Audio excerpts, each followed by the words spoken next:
Cutting से बहुत आसानी से चलने वाला ये पौधा वांडरिंग जीव का है। तो इसकी कटिंग कैसे इजीली हम लगा सकते हैं, किस किस सॉइल मीडिया में हम लगाएंगे और किस तरीके से लगाएंगे जिससे ये बहुत ही आसानी से चल जाएगा। तो सारा वीडियो लास्ट तक देखिएगा, तब आपको आइडिया लगेगा। मैंने कई तरीके बताए हैं। अगर आपका वांडरिंग जीव नहीं चलता है तो 100% गारंटी है कि ये वीडियो देखने के बाद आपकी हर कटिंग सक्सेसफुल होगी। और ये वेरीगेटेड पत्तियों वाला पौधा है। नीचे साइड में ये पर्पल कलर का होता है और ऊपर वेरीगेशन होता है पर्पल और ग्रीन का। इसमें बहुत सारी वेराइटी आती है, मतलब 2-3 वेराइटी तो मैंने देखी है। कुछ पिंक पत्तों वाली है, कुछ एकदम ग्रीन पत्तों वाली है जिसमें वेरीगेशन होता है। और ये मेरे पास ग्रीन और पर्पल की वैरायटी है। तो इसको मैं आज कटिंग से ग्रो करूंगी। और इसके लिए मुझे एक कमेंट आया था, मेरी एक व्यूअर है जिन्होंने कमेंट किया था कि आप प्लीज़ इस पे वीडियो बनाइए, शायद उनकी कटिंग चल नहीं पा रही है। तो ऐसा होता है कि जब भी हम कोई 1 या 2 कटिंग लगाते हैं तो पौधा हमारा ग्रो नहीं हो पाता है। और कुछ जो है नेचुरल कंडीशंस होती हैं, उस पर भी डिपेंड करता है हमारी कटिंग का ग्रो होना। तो क्या होता है कि जब भी हम 1-2 कटिंग लगाते हैं तो वो कटिंग नहीं चल पाती है। इसका रीज़न है या तो मौसम सही नहीं होता है या सॉइल मिक्स सही नहीं है। बहुत सारे रीज़न वैसे होते हैं। तो चलिए मैं सारा कुछ आपके साथ शेयर कर रही हूँ आज, कैसे इसकी कटिंग लगाएंगे तो ईजिली ग्रो हो जाएगा। बहुत ही खूबसूरत सा पौधा है जो हैंगिंग पॉट्स में बहुत सुंदर लगता है। वैसे आप इसको किसी भी पॉट में लगा सकते हैं, छोटे छोटे बॉटल्स में। यहाँ पे देखिए ईजी के बॉटल्स में, इसके अलावा मैं कोल्ड ड्रिंक के बॉटल्स में भी इनको लगाती रहती हूँ और ये बहुत ही खूबसूरत लगते हैं। जिस तरह हम मनी प्लांट को जगह जगह लगाते हैं, छोटी सी कटिंग चल जाती है, उसी तरह से हमारा ये वांडरिंग जीव का पौधा भी लग जाता है। और ये मैंने सारे कटिंग से ही ग्रो किए हैं, मुझे फ्री में मिला था। मेरी पड़ोसी हैं वो दे गई थी और सालों से ये मेरे यहाँ बना हुआ है। सबसे पहले आपको बता दूं कि ये पौधा हार्डी नहीं होता है, इसको बहुत केयर करना पड़ता है हमें। मतलब इसको सबसे ज़्यादा दिक्कत जो है वो ओवर वाटरिंग से है, क्योंकि इसकी जो स्टेम आप देख रहे हैं वो फ्लैसी होती है, उसमें पानी भरा होता है। तो इसको बहुत ज़्यादा पानी की ज़रूरत नहीं होती है। लेकिन अगर हम इसको कम पानी देते हैं तब भी ये नाजुक सा पौधा है और तुरंत इस पर इफेक्ट पड़ता है, पत्तियाँ सूखने लगती हैं और ये पौधा मर जाता है। तो ये 2 कारण तो ज़रूर ध्यान दीजिए। जब हम कटिंग लगाएं तो 10-15 दिनों तक ना तो ओवर वाटरिंग करें और ना ही अंडर वाटरिंग करें, जब तक कि रूट डेवलप ना हो जाए। तो इस पौधे को जब कटिंग से लगाएं तो उस पे आप अपनी निगरानी रखें, इस पे नेचर को न छोड़ें निगरानी रखने के लिए, नहीं तो ये मर जाता है। तो मेरी कुछ कटिंग इस तरह से क्यारियों में गिर गई थी जो कि इस तरह से फैल की हुई है। अभी ये बारिश की वजह से ग्रीन हो रहे हैं, नहीं तो ये टेरेस पे लगा हुआ है और गर्मियों में पूरी तरह से सूख गया था। लेकिन जैसे ही बरसात आया ये ग्रो होने लगा है और आप देख सकते हैं किस तरह से ये फैला हुआ है सिर्फ 1-2 कटिंग से। तो बस इसी में से मैं कटिंग ले करके और जगह जगह इसको लगाती रहती हूँ। मैं इसको हटाती नहीं हूँ क्योंकि ये इस तरह से बना रहता है और सालों साल चलता है। वैसे वांडरिंग जीव का पौधा धूप में नहीं चलता है, इस बात को आप ध्यान दीजिएगा। गर्मियों में ये पूरी तरह से सूख चुका था, लेकिन जैसे ही मौसम सही हुआ ना वैसे ही ये धीरे धीरे फिर से ग्रो होने लगा है इन क्यारियों में। लेकिन आप हमेशा चाहते हैं कि ये हरा भरा रहे तो आपको इसको सेमी शेड में लगाना है।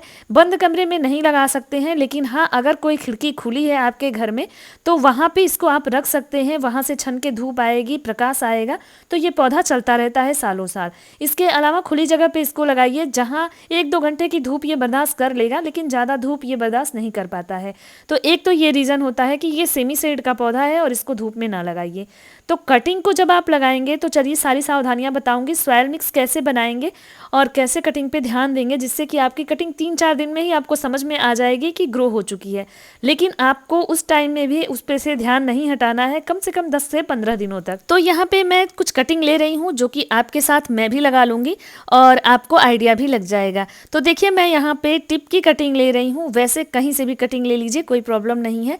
इसकी छोटी छोटी कटिंग ले लीजिए और इन कटिंग को जिस भी पॉट में आप लगाएंगे उसमें ड्रेनेज होल जरूर करिएगा, चाहे जिस भी पॉट में लगाएं चाहे बॉटल्स में लगाएं। तो चलिए ये सारी कटिंग लेकर के मैं आ गई हूँ। तो अब मैं बताती हूँ कि आपको सॉइल मिक्स कैसे बनाना है। मैंने यहाँ पे 50% गार्डन सॉइल लिया हुआ है, इसके साथ ही 40% मैंने यहाँ पे सैंड यूज़ किया है और मैंने 10% में वर्मी कंपोस्ट लिया है। बहुत ज़्यादा जो कंपोस्ट होता है उसकी ज़रूरत नहीं पड़ती है, इसलिए मैंने सिर्फ 10% में वर्मी कंपोस्ट लिया है। परसेंटेज में अगर सॉइल मिक्स नहीं समझ में आता है तो आप कोई मेजरिंग कप बना लीजिए, किसी कप को यूज़ कर लीजिए या किसी पॉट को यूज़ कर लीजिए जिसमें आप जो है अगर 5 बार मिट्टी लेते हैं तो उसमें 4 बार बालू लीजिए और 1 बार जो है आप उसमें कंपोस्ट लीजिए। इस तरह से आप अपना रेशियो बना सकते हैं। आप चाहें तो फंजीसाइड भी थोड़ा सा मिक्स कर लीजिएगा। तो इन सारी चीज़ों को हम मिक्स करके और एक पॉटिंग सॉयल मिक्स बना लेंगे और इसी को हम अपने सारे पॉट में भरेंगे। तो यहाँ पे मैंने देखिए एकदम वेल ड्रेन सॉयल बनाया हुआ है, जो कि पूरी तरह से सूखा हुआ है। इस तरह से भुरभुरी मिट्टी होनी चाहिए, क्योंकि पानी बहुत ज़्यादा होल्ड नहीं होना चाहिए, नहीं तो कटिंग आपकी ग्रो नहीं होगी। और अब मैं इसमें सारी कटिंग लगाऊंगी। कटिंग लगाते समय ये बात ध्यान रखिए कि अगर आपको थोड़ा सा ज़्यादा कटिंग मिले तो ज़्यादा अच्छा है, मतलब 5 से 6 कटिंग एक ही पॉट में लगाइए, जिससे कि उसकी केयर करना भी इजी होगा। और 5 से 6 दिनों में उसमें रूटिंग शुरू हो जाती है, तो 10 दिनों के बाद आप उसको निकाल करके किसी दूसरे पॉट में शिफ्ट कर सकते हैं। बहुत ही ईजिली ग्रो हो जाता है ये पौधा, लेकिन ज़रा सा चूक हुआ कि बहुत जल्दी ये सूख भी जाता है। तो इसलिए मैं बता रही हूँ कि 5-6 कटिंग लगाइए। और इस तरह से अगर आपको हैंगिंग पॉट में लगाना है तो पूरे पॉट में भर के कटिंग लगा दीजिए, तो ये जल्दी बुशी हो जाता है। और जैसे ही ये पौधा बढ़ने लगता है तो हम इसकी टिप की प्रूनिंग करते रहते हैं। जितनी प्रूनिंग करेंगे उतना ज़्यादा ये पौधा घना होगा। तो ये एक तरीका है जो कि बेसिक तरीका है, जिससे आप लगा सकते हैं इसको, और ये आसानी से ग्रो हो जाता है। पानी का आपको ध्यान देना है इसमें। इसके अलावा देखिए इस छोटे से DIY बॉटल में मैं लगा रही हूँ, क्योंकि इसमें बहुत कम मिट्टी है, तो इसमें भी आसानी से ये ग्रो हो जाएगा और बहुत ज़्यादा सॉइल मिक्स की इसको ज़रूरत नहीं है। तो छोटी सी कटिंग, क्योंकि रूट्स इसकी बहुत छोटी छोटी होती हैं। मॉनसून में ये बेस्ट टाइम है, आप लगा दीजिए तो ज़रूर चल जाएगी आपकी कटिंग। इस तरह से लगाएंगे आप तो। और चलिए मैं आपको दिखाती हूँ, मैंने छोटे से बॉटल में लगाया था। जो वीडियो मैंने इससे पहले शेयर किया था DIY बॉटल्स की, तो उसमें मैंने लगाया था। और बाकी पौधे तो अभी मुरझा रहे हैं, क्योंकि पहले वो शौक में जाएंगे और उसके बाद ही वो ग्रो करेंगे। लेकिन वॉन्डरिंग जीव का पौधा शौक में भी नहीं जाता है अगर हम पानी का ध्यान रखें तो। और चलिए मैं आपको भी दिखाती हूँ कि वो कितने अच्छे से ग्रो हो चुका है, वैसे ही ग्रीन बना हुआ है। तो इस तरह से कटिंग लगाने के बाद हम इसमें अच्छे से वाटरिंग करेंगे। पहली बार में पानी आप भर के देंगे इसको, और इसके बाद अब इसको पानी हम तभी देंगे जब इसकी सॉइल मिक्स ऊपर से बिल्कुल सूख जाए, क्योंकि अगर हम बार बार इसको पानी देते रहेंगे तो पौधा हमारा रूट डेवलप नहीं कर पाएगा, उसको ऑक्सीजन नहीं मिल पाएगा। तो पहली बार पानी अच्छे से दीजिए, सेमी शेड में पौधे को रखिए और इसको जो है ध्यान देते रहिए। जब मिट्टी अच्छे से सूखे तभी पानी दीजिए। 100% आपका ये पौधा भी ग्रो हो जाएगा। तो चलिए दिखाती हूँ जो मैंने 2-3 दिन पहले लगाया था।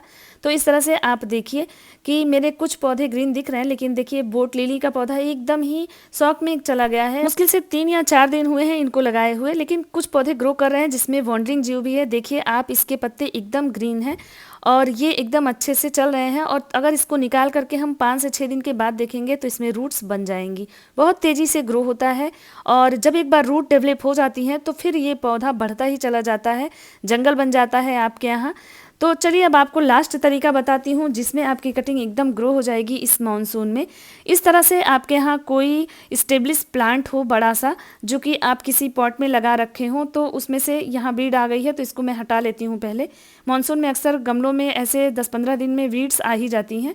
इनको हटाने के बाद वहाँ साइड में मिट्टी की गुड़ाई करिए।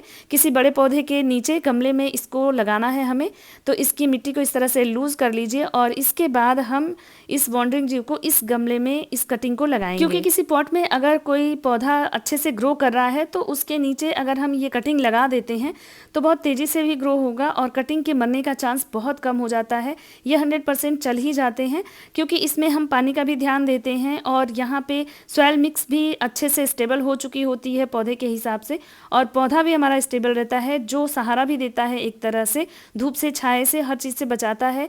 और इस तरह से लगाने से कटिंग चल जाती है। और फिर जब ये पौधा यहाँ पे घना होने लगे तो आप यहाँ से निकाल के जहाँ भी चाहें लगा लें। एक बार कटिंग चल जाती है तो फिर हमें एक्सपीरियंस हो जाता है, और फिर हम जहाँ भी कटिंग लगाते हैं सारी कटिंग हमारी चल जाती है। तो होप सारा डाउट आप लोगों का दूर हो गया होगा वॉन्डरिंग जीव से रिलेटेड।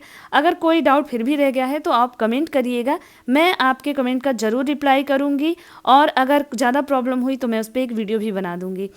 तो होप ये इन्फॉर्मेशन सारी अच्छी लगी हो तो वीडियो को लाइक ज़रूर करिएगा, चैनल को सब्सक्राइब करिएगा, और फिर एक नए इन्फॉर्मेशन के साथ जल्द ही मिलते हैं। किसी और प्लांट के बारे में अगर आपको जानकारी चाहिए तो आप प्लीज़ कमेंट करें, मैं उस पर भी वीडियो बना दूँगी। तो फिर मिलते हैं जल्द ही। Thank you, bye bye.